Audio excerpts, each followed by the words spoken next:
Randy Hayes and Mike Roselle started this organization, they wanted to create an opportunity for a small group of people to have a hugely outsized influence on the planet.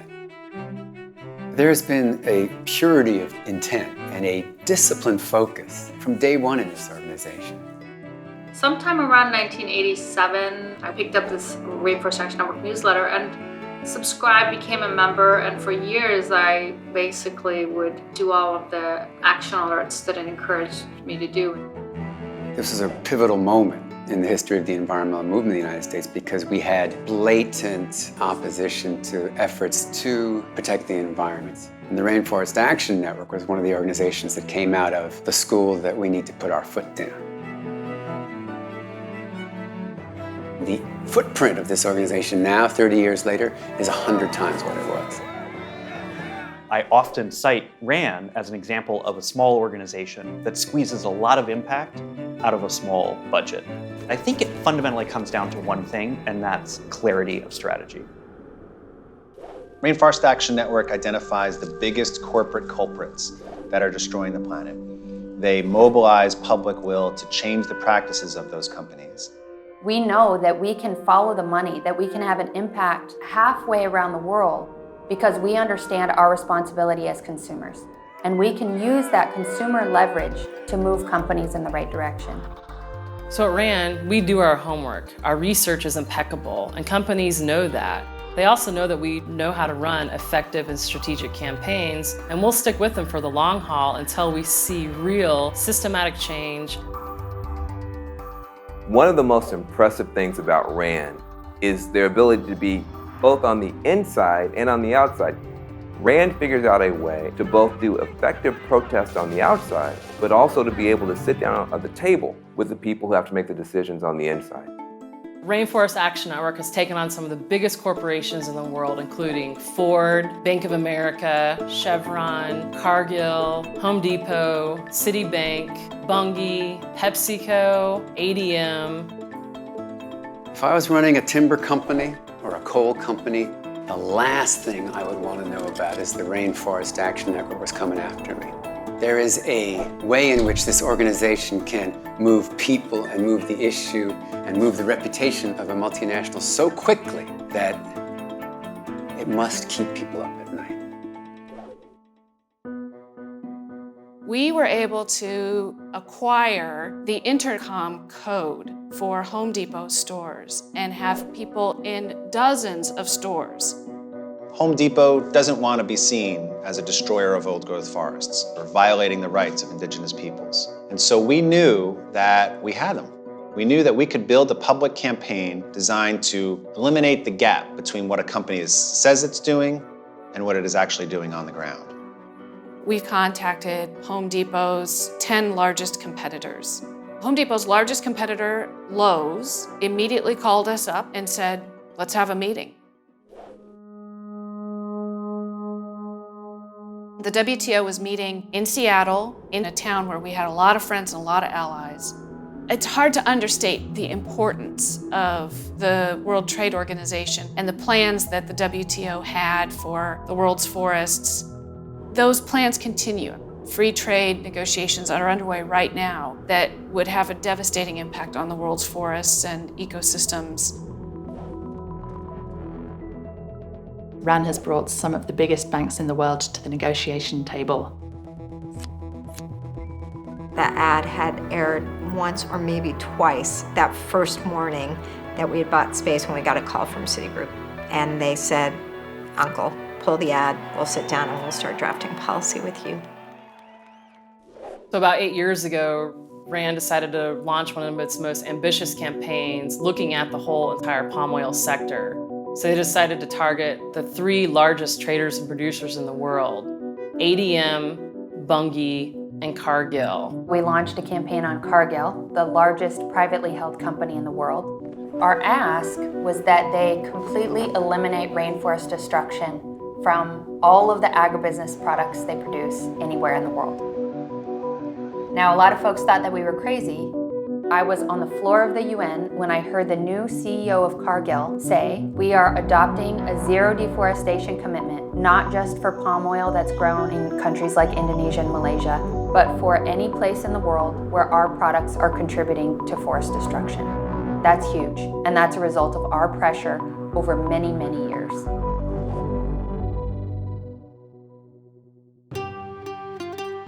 Just 4 years ago, Bank of America was the #1 funder of coal mining. And when RAN put a challenge down to the bank and asked them to stop funding coal, they laughed at us and said they aspired to be #1 in every sector they worked. But 4 years later, they've become the first bank in the world to announce a global commitment to exit the coal mining sector. It's really important to get a corporate policy, but what we're really going for is systemic change. Rainforest Action Network is not only just taking on companies anymore, we're taking on whole entire sectors. Because it's not about what is possible, it's about what is necessary.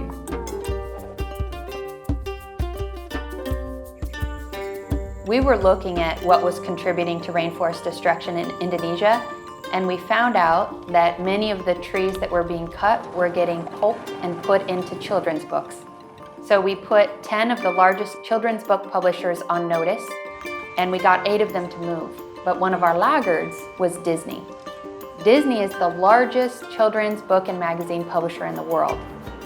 After 18 months of negotiations, they agreed to a policy that would affect every Disney product produced anywhere in the world. Now that is an outsized contribution because Disney uses 20,000 printers in China alone. RAN is the only organization that I know that works at the intersection of 3 different issues: preserving the rainforest, protecting the climate, and defending human rights through the lens of corporate accountability. When we get a company to make a commitment, it's not just on paper. It touches down in a community. It touches down in the mountains of Appalachia where banks have stopped financing mountaintop removal.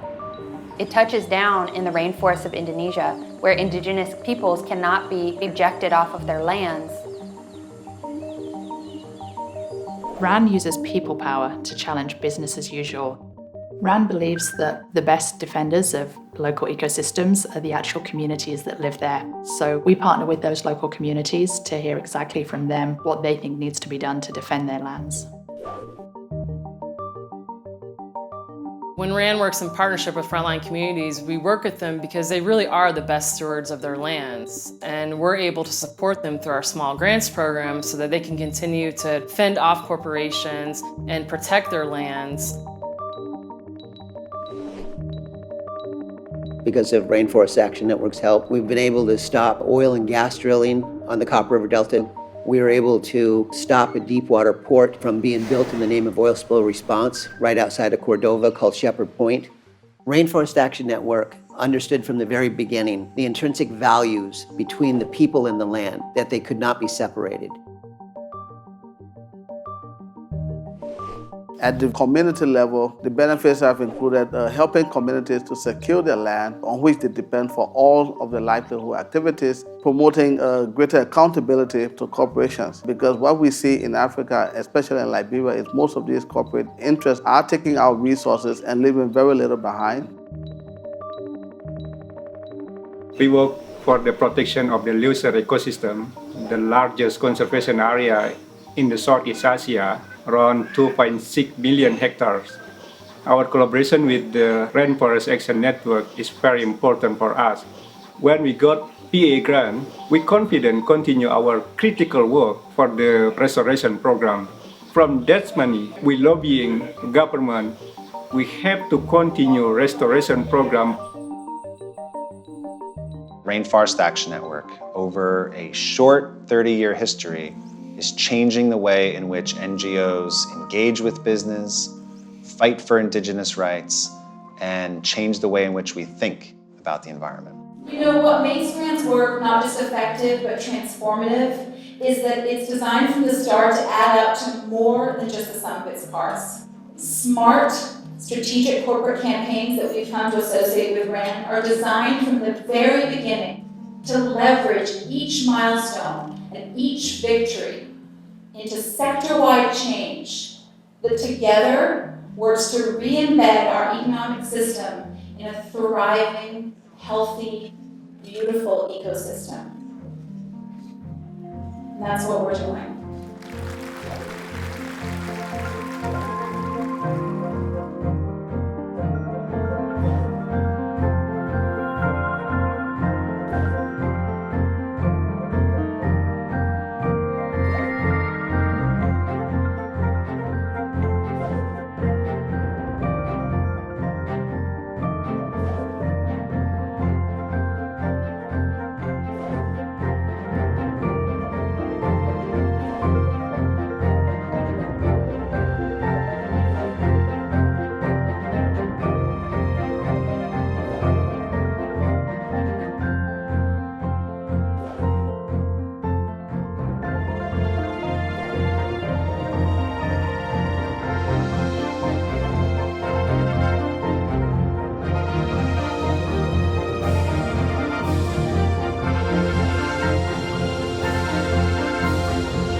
"30 years of moving forward.